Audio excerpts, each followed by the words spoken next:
آداب، میں ہوں وسعت اللہ خان اور میرے ساتھ ہیں زرار کھڑو اور شاہزیب جیلانی۔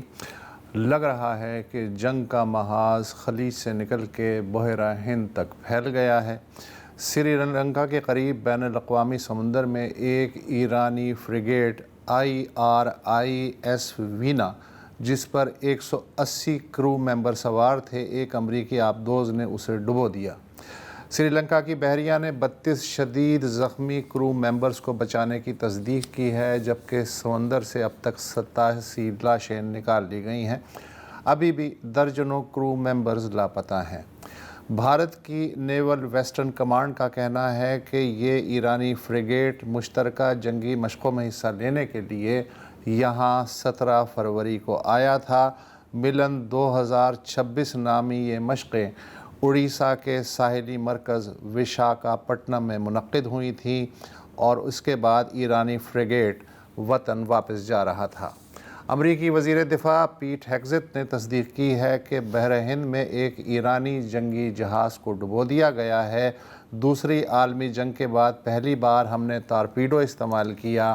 وہ سمجھ رہے تھے کہ وہ بین الاقوامی سمندر میں محفوظ ہیں، مگر ہم جیتنے کے لیے لڑ رہے ہیں۔ In the Indian Ocean, and we'll play it on the screen there, an American submarine sunk an Iranian warship that thought it was safe in international waters. Instead, it was sunk by a torpedo. Quiet death. The first sinking of an enemy ship by a torpedo since World War II. Like in that war, back when we were still the War Department, we are fighting to win. جی، ادھر ایرانی media کا کہنا ہے کہ اسرائیلی امریکی حملوں میں مرنے والے شہریوں کی تعداد 1000 سے تجاوز کر گئی ہے، 5000 سے زائد زخمی ہوئے ہیں۔ ترکی کے نیٹو ڈیفنس سسٹم نے ایک ایرانی بیلسٹک میزائل مار گرایا ہے۔ یہ میزائل ترکی کے ساحلی علاقے دورتیول میں ایک سنسان جگہ پہ گرا۔ انقرہ میں ایرانی سفیر کو طلب کر کے ترک وزارت خارجہ نے احتجاج کیا ہے۔ عمان کے ساحل کے قریب مالٹا جانے والے ایک کارگو شپ پہ 2 میزائل گرے، 24 رکنی کرو کو عمانی حکام نے بچا لیا ہے۔ دنیا کی بڑی کارگو جہاز راں کمپنیوں میں سے ایک مرسک نے خلیج کے علاقے میں اپنی سرگرمیاں معطل کر دی ہیں۔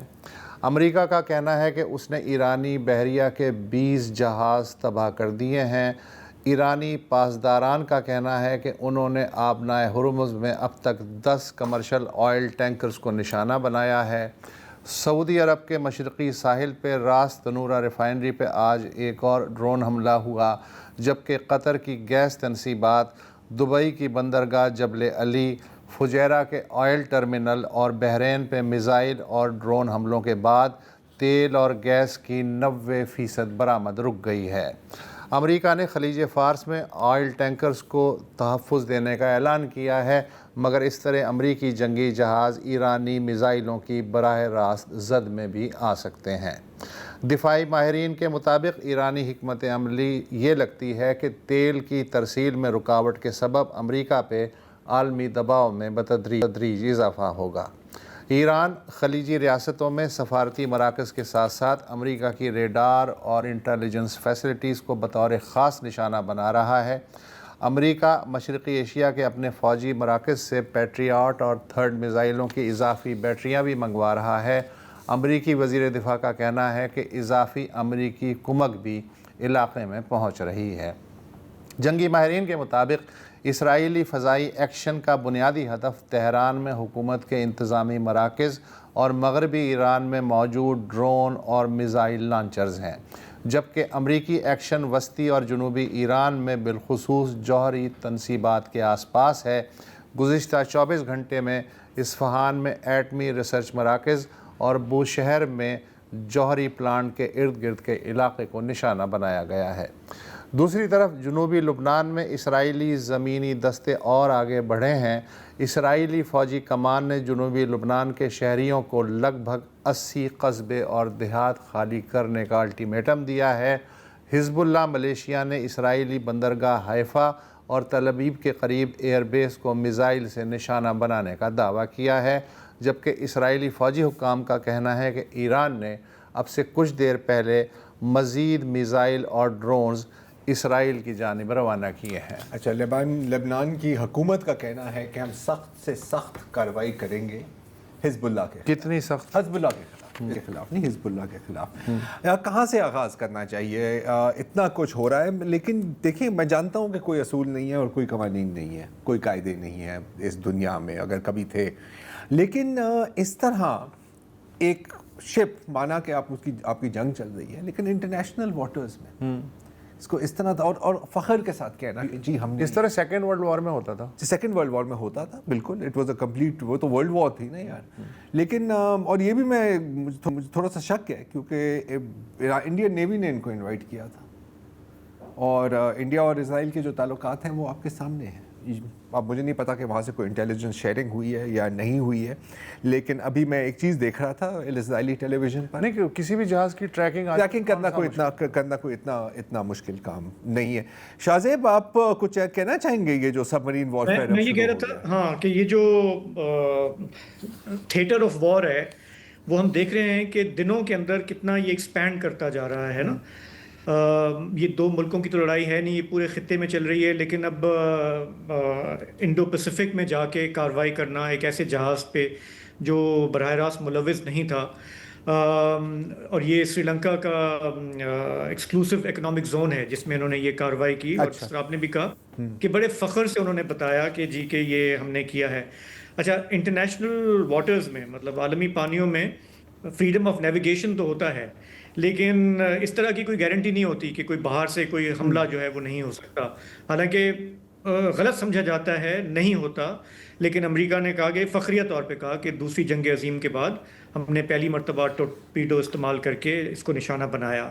180 سیلرز یا نیوی کے لوگ اس پہ سوار تھے، اور حالانکہ اب بندہ عالمی قانون کی کیا بات کرے، لیکن تھوڑا بہت جو میں نے دیکھا ہے جنیوا کنونشن بیچارہ ارریلیونٹ ہے، لیکن اس میں بھی یہ کہا گیا ہے کہ جب ایک دشمن ملک پہ کے جہاز پہ آپ حملہ کریں اور جب وہ ڈوب رہا ہو تو آپ پہ یہ پابند ہے کہ اس کے جو لوگ ہیں ان کے سروائیول میں یا ان کے ریسکیو اینڈ سرچ آپریشن میں آپ کو رول پلے کرنا ہے اور ان کو پھر زمین پہ لے کے آنا ہے۔ ظاہر ہے کہ یہ امریکیوں نے جو کام کیا، یہ سب مرین نے، انہوں نے حملہ کیا، انہوں نے جہاز کو ڈوبتے ہوئے دیکھا اور وہ وہاں سے نکل لیے۔ ان کو جو کرو کو بچانے کی ذمہ داری لی وہ سری لنکن نیوی نے لی، اور جیسا کہ ہم نے ابھی تک رپورٹس آ رہی ہیں صرف 32 کو شدید حالت میں انہوں نے کیا ہے، باقی ابھی تک ان اکاؤنٹڈ فار ہیں۔ سو اپنی نوعیت کا یہ ایک بہت ہی سگنیفیکنٹ وہ ہے۔ اور نیوی کے حوالے سے ہم نے کل ٹرمپ صاحب کو بھی سنا، وہ بار بار کہہ رہے تھے کہ ایرانین نیوی کی جو ہے ہم کمر توڑ دیں گے، ہم ایسا کر دیں گے۔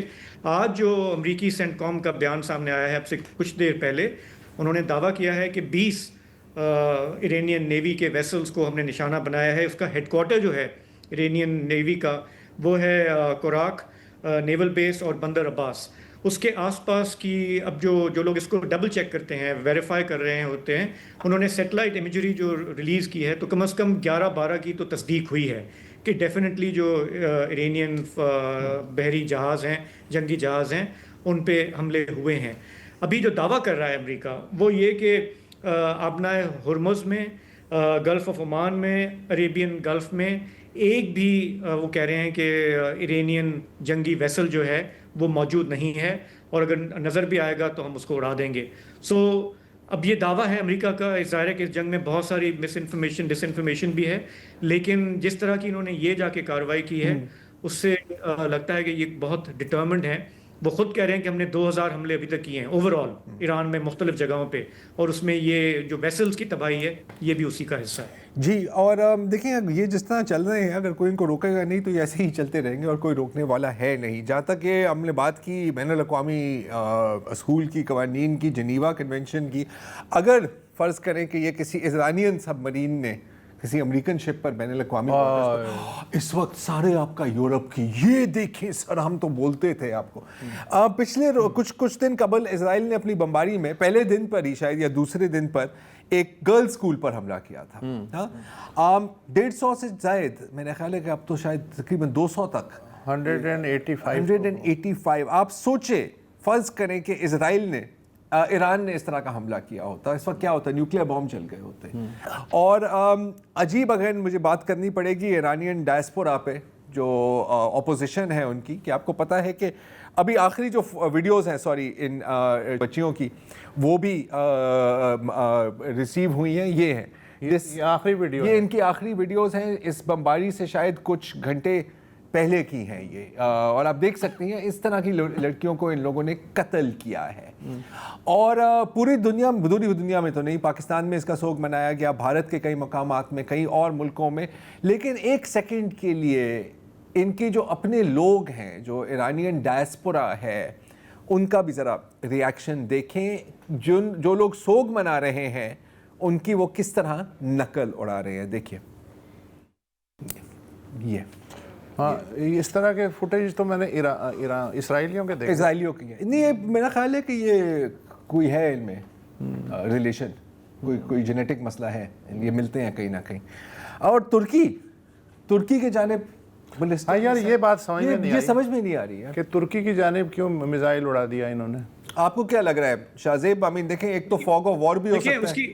ہاں اس کی ہم کل جیسے ہم بات کر رہے تھے، بلکہ آپ ہی شاید کر رہے تھے کہ when we were looking at کہ how Iranian military is responding، تو جو اب تک بات سمجھ میں آئی ہے، no one really knows what's going on، لیکن جو اب تک سمجھ میں آئی ہے وہ یہ کہ انہوں نے ڈی سینٹرلائز کیا ہوا ہے سارا سسٹم. اور انہیں جب یہ پتا تھا کہ جو بھی ان کی وار پلاننگ تھی کہ اگر یہ ہوتا ہے جو ہو چکا ہے، تو سینٹرل کمانڈ سٹرکچر تو کوئی ہے نہیں کہ کوئی بندہ کہیں سے احکام جاری کرے گا، کوئی میٹنگ ہوگی. انہوں نے اپنے فیلڈ کمانڈرز کو بارڈر کے مختلف علاقوں میں انہوں نے ان کو ایک اٹانومی دی ہوئی ہے کہ ٹارگٹس آپ سلیکٹ کریں گے اور آپ خود ڈیسائیڈ کریں گے آپ نے کب کرنا ہے. تو جیسے عمان والا جو ہوا تو وہ سمجھ میں نہیں آیا کہ بھئی وہ تو میڈیٹ کر رہے تھے، وہ تو آپ کی سائڈ پر ہیں، ان کو آپ نے کیوں کیا. تو ایران سے جو جسٹیفیکیشن آئی وہ یہی تھی ان کے ایک اعلیٰ عہدیدار کی کہ جی کہ ہو سکتا ہے کہ کمانڈرز جو ہے وہ خود کر رہے ہیں. یہ ٹرکی والا بھی it is quite possible, I mean to determine کہ آپ نیٹو کو کیسے آپ انوالو کرنا چاہ رہے ہیں، تو اٹ ڈزنٹ میک سینس. لیکن یہ فاگ آف وار ہے، اس میں تو کچھ بھی ہو سکتا ہے. گائیڈنس سسٹم بھی غلط ہو سکتا ہے. کئی پاسبلٹیز. بھائی جان، ایمونیشن سسٹم بہت تیزی سے خرچ ہو رہا ہے، یعنی 4 دن میں جتنا ایمونیشن سسٹم خرچ ہو گیا ہے کم از کم امریکہ کا، انہیں شاید توقع نہیں تھی، انہوں نے کوئی پہلے سے انتظام نہیں کیا تھا، لہٰذا اب وہ تھرڈ اور پیٹریاٹ بیٹریاں جو ہیں وہ ادھر ادھر سے اکٹھی کر رہے ہیں. جی یہ بھی ہے.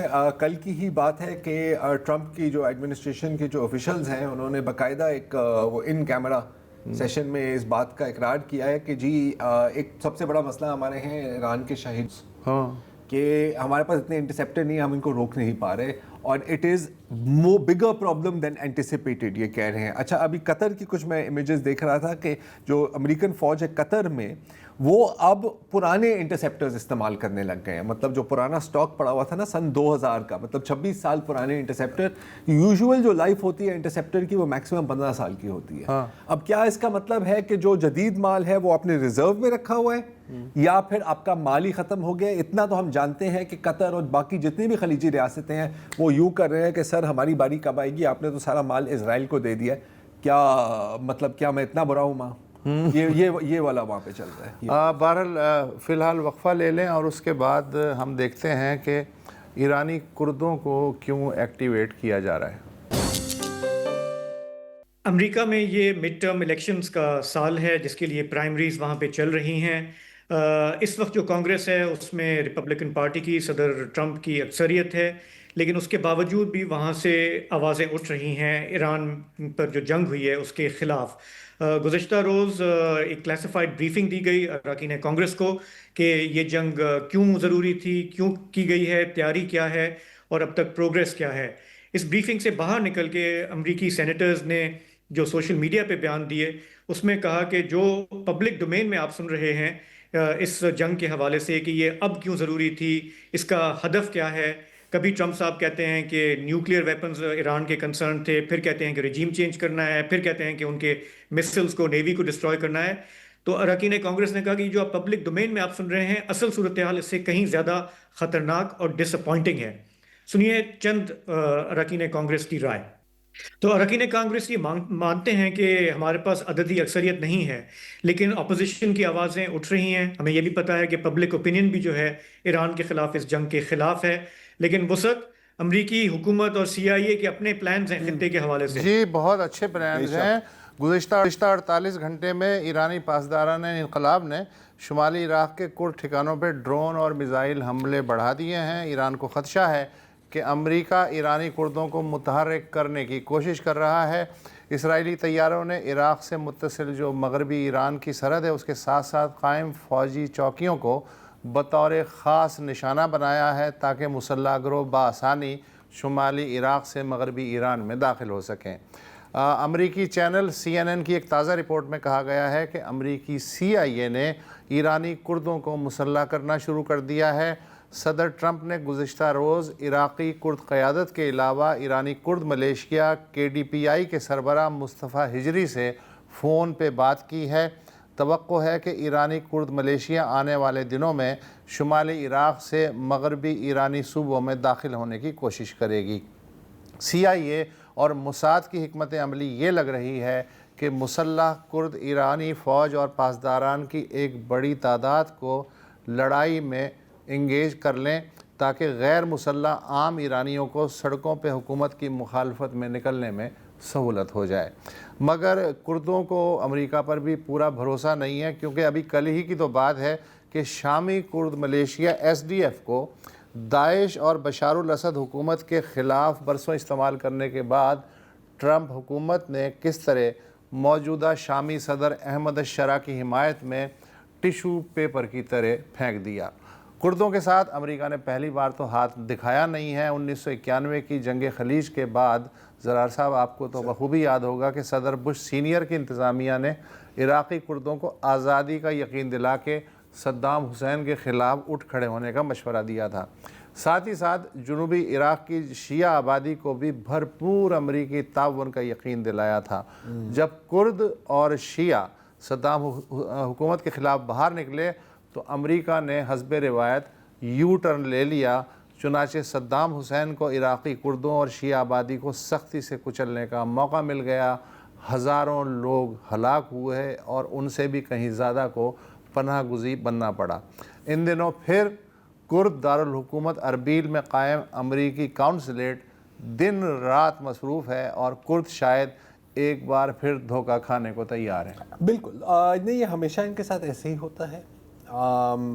سلطنت عثمانیہ کے دور سے انفیکٹ برٹش نے بھی ان کو ان دنوں میں سپورٹ کیا تھا کہ جی آپ اپنی بنائیں، آپ کی ہم الگ ریاست بنائیں گے. اس مطلب کہ کوئی 4 صدیاں ہو گئی ہیں، ہاں 4 صدیاں ہو گئی ہیں. ان کو بار بار یہ فرسٹ ورلڈ وار کے بعد بھی وعدہ کیا گیا، لالچ دی جاتی ہے، بار بار یہ آگے بھی بڑھ جاتے ہیں.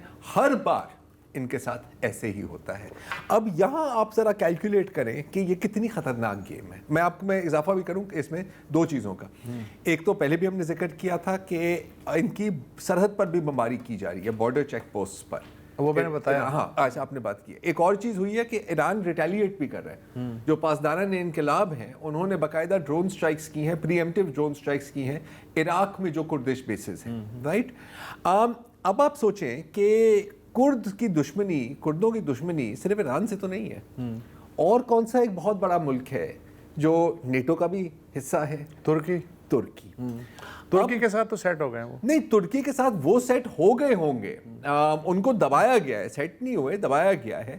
اب آپ سوچیں کہ اگر ایران کی شمال میں کردوں کی ایک پریزنس بنتی ہے، کیا اس کا ریپل ایفیکٹ ترکی کے بارڈر تک نہیں جاتا؟ میرا خیال ہے 100%. میرا خیال ہے کوئی بھی ملک نہیں چاہے گا، نہ ایران، عراق، نہ ترکی، نہ شام.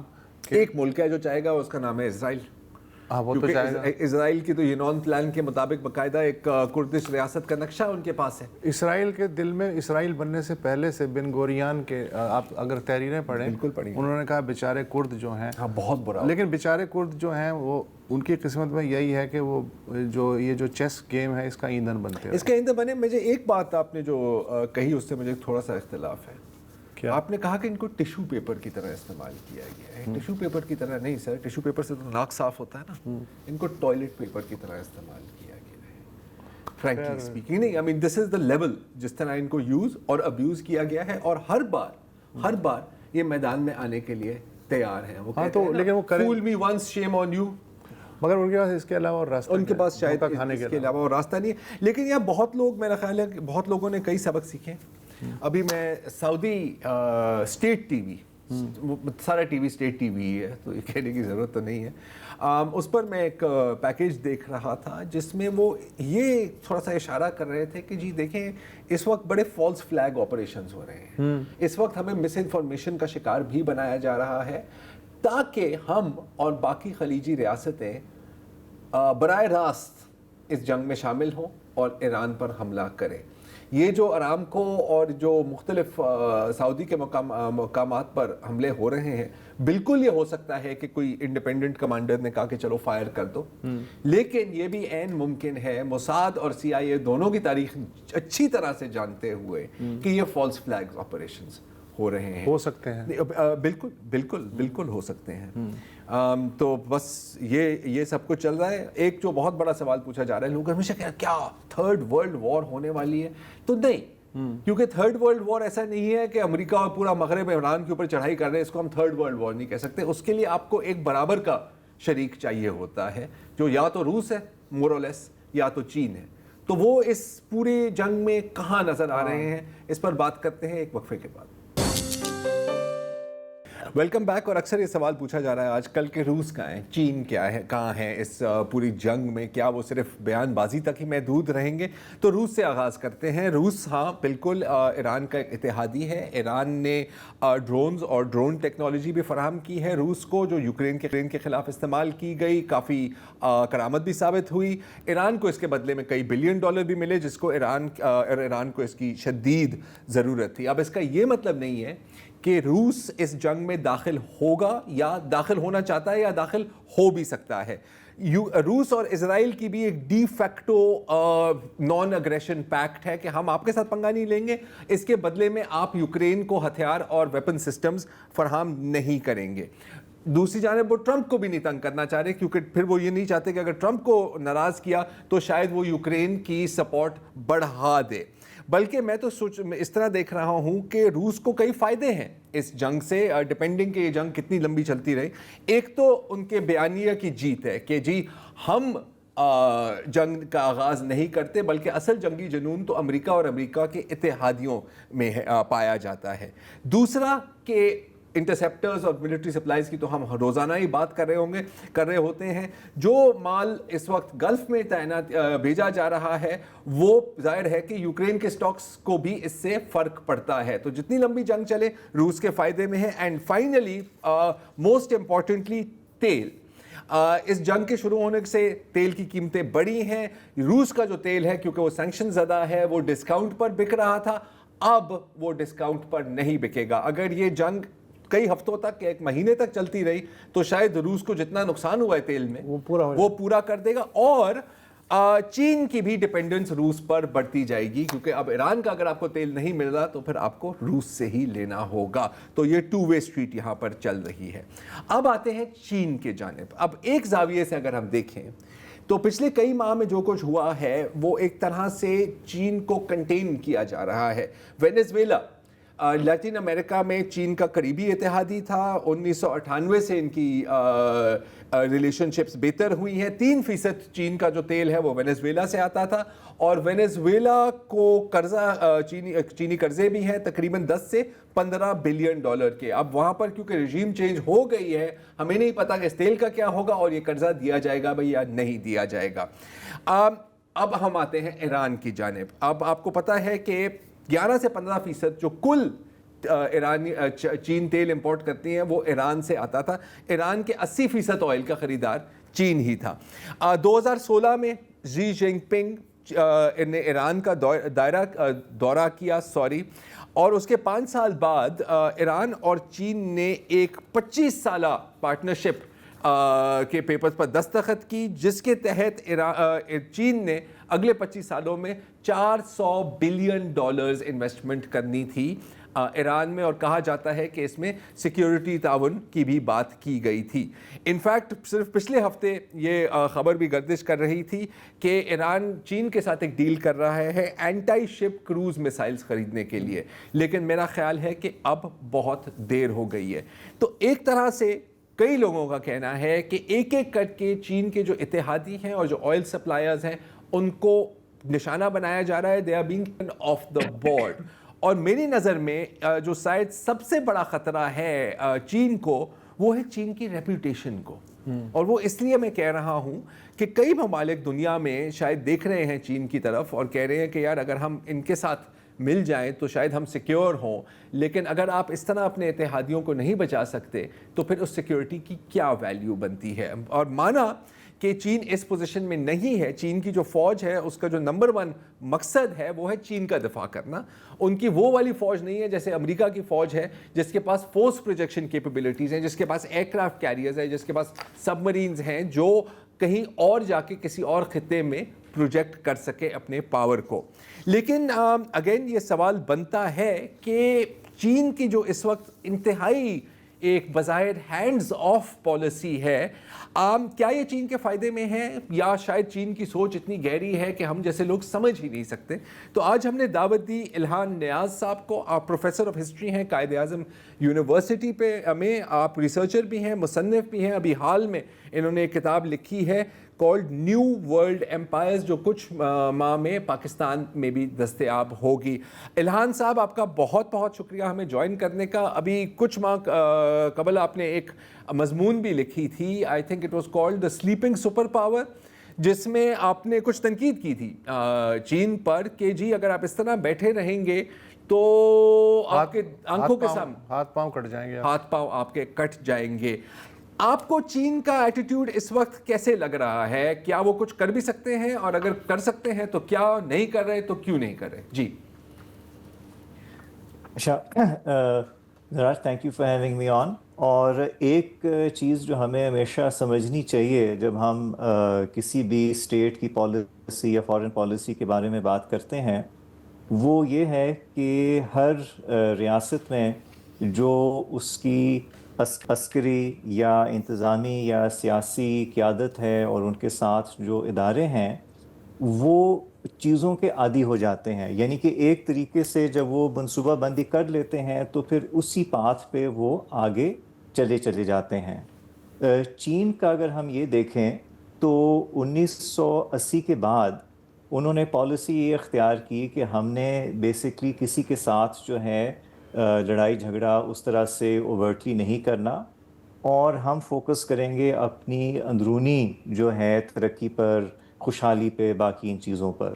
اور یہ پالیسی جو ہے 1980 سے لے کے اب تک بہت کامیابی سے چین نے امپلیمنٹ بھی کی ہے. مسئلہ آف کورس یہ ہوتا ہے ان ڈیسیجن میکرز کا کہ جب حالات جو ہے بدلنا شروع ہو جاتے ہیں, تو جن حالات میں چین نے یہ پالیسی بنائی تھی اب وہ حالات جو ہیں دنیا میں نہیں رہے. کیوں نہیں رہے؟ Partly because of China's own success, کہ انکریزنگلی جو ویسٹرن کنٹریز ہیں جس میں سے یو ایس اے ہے, اگر آپ ٹرمپ کی پہلی ایڈمنسٹریشن دیکھیں اور بائیڈن کی ایڈمنسٹریشن دیکھیں تو آپ کو ایک چیز نظر آتی ہے کہ ان دو ایڈمنسٹریشنز میں ایک نیا جو ہے کنسنسس بنا کہ بیسکلی چین جو ہے یہ ہمارا لانگ ٹرم کمپیٹیٹر ہے جی. اور اب ہم نے جو ہے چین کو جو ہے کنٹین کرنا ہوگا, ان کی جو فردر ڈیولپمنٹ ہے اب ہمارے حق میں نہیں ہے, ہمارے انٹرسٹ میں نہیں ہے. تو اس سلسلے میں اگر آپ ویسٹ کی سوچ کے اوپر آپ تھوڑا سا دیکھیں تو جو ویسٹ کی تھنکنگ ہے فارن پالیسی کے اوپر اور ورلڈ افیئرس کے اوپر, وہ بنیادی طور پہ ایک زیرو سم تھنکنگ ہے. یعنی کہ اگر میرا فائدہ ہوتا ہے تو امپلیسٹلی دوسرے کا نقصان ہو رہا ہے, اور اگر دوسرے کا فائدہ ہو رہا ہے تو اس کا مطلب یہ ہے کہ میرا نقصان ہو رہا ہے. اس نظریے کے مطابق چین کو اب مزید اگر یہ ڈیولپ ہوتا ہے, طاقتور ہوتا ہے, تو یہ ویسٹ کی اوور آل سسٹم میں جو ان کا راج ہے اس کو چیلنج کرے گا. اب ویسٹ کو جو ہے چین کی نیت سے کوئی جو ہے دلچسپی نہیں ہے. وہ صرف یہ دیکھ رہے ہیں کہ کیا چین کے پاس یہ پوٹینشل ہے, کیا چین اس قابل ہو رہا ہے کہ وہ ہمیں چیلنج کرے. اور جب ویسٹ یہ اسیس کر لیتا ہے کہ آپ میں یہ کیپیبلٹی آ رہی ہے, تو پھر وہ آپ کے ساتھ کیا کرتے ہیں, آپ کے ساتھ کولڈ وار کرنا شروع کر دیتے ہیں یا ہاٹ وار کرنا شروع کر دیتے ہیں. تو جو ٹرمپ کی پالیسی ہے وہ ایک لحاظ سے اس کنسنسس کی ایکسیلریشن ہے کہ ٹریڈ کے اوپر چین کو کنٹین کرنا چاہتے ہیں, جو چین کی کرنسی کی انٹرنیشنل یوزیج ہے اس کو کنٹین کرنا چاہتے ہیں, اور موسٹ امپورٹنٹلی وہ یہ کرنا چاہتے ہیں کہ وہ جتنے بھی ایسے ملک ہیں جن کے پاس ریسورسز ہیں, جن کے پاس امپورٹنٹ اسٹریٹجک لوکیشن ہے جیسے کہ ایران ہے, جو چین کے قریب ہیں یا جن کے ساتھ چین پوٹینشلی ایک الائنس بنا سکتا ہے, ان کو اب نیوٹرلائز کرنے کی ضرورت ہے. جس کو آپ کہہ سکتے ہیں کہ sort of chief containment. آپ کی بات کاٹ رہا ہوں, اس بات کو آپ کو احساس ہے, ہمیں بھی احساس ہے, چین کو اس بات کا کتنا احساس ہے, یہ ہم سوال آپ سے پوچھیں گے آفٹر دس بریک.